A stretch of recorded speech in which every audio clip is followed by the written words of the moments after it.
নেতিবাচক ধারায় শেষ হয়েছে ঢাকা স্টক এক্সচেঞ্জের লেনদেন। সার্বিক সূচক ডিএসসি এক্স 10 পয়েন্ট কমে দাঁড়িয়েছে ৫,৫৪২-এ। বেচা কেনা হয়েছে ৮২৪ কোটি টাকার। লেনদেনে অংশ নেওয়া প্রতিষ্ঠানগুলোর মধ্যে দর বেড়েছে ১১৯টির, কমেছে ২২১টির, আর অপরিবর্তিত আছে ৫৭টির দর। এবার বাজেট নিয়ে বিশ্লেষণ শুনবো সিটি ব্যাংক ক্যাপিটালের। ঢাকা স্টক এক্সচেঞ্জের সার্বিক সূচক ডিএসইএক্স ইন্ডেক্স গতদিনের চেয়ে 10.71 পয়েন্ট কমে গিয়ে ৫,৫৪২ এসে অবস্থান করছে। আজ দিনের শুরুতে মার্কেট ঊর্ধ্বগতি নিতে লেনদেন শুরু করে।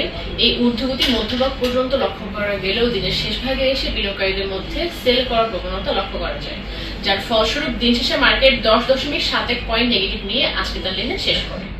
আজ মার্কেটে লেনদেনরত কোম্পানিগুলোর মধ্যে শেয়ার মূল্য বেড়েছে ১১৯টি, কমেছে ২২০টি এবং অপরিবর্তিত ছিল ৫৭টি কোম্পানির শেয়ার মূল্য। আজ মার্কেটে টোটাল টার্নওভার ছিল ৪২৫ কোটি টাকা। মার্কেটে গত সপ্তাহের এভারেজ টার্নওভার ছিল ১,০৫০ কোটি টাকা এবং চলতি সপ্তাহের ৩ দিনের এভারেজ টার্নওভার ছিল ৭০৩ কোটি টাকার মতো। আজকে সবচেয়ে বেশি লেনদেন হয়েছে সিটি ব্যাংকের। আজকে এদের প্রায় ৬৪ কোটি টাকার মতো লেনদেন হয়েছে এবং দ্বিতীয়ত ছিল ব্র্যাক ব্যাংক। ইন্ডেক্স কমার জন্য আজ বেশি কন্ট্রিবিউশন রেখেছে গ্রামীণফোন। কেইনার লিস্টে প্রথমে পাচ্ছি রিং শাইন টেক্সটাইল লিমিটেড এবং দ্বিতীয়তে পাচ্ছি ইনটেক লিমিটেড।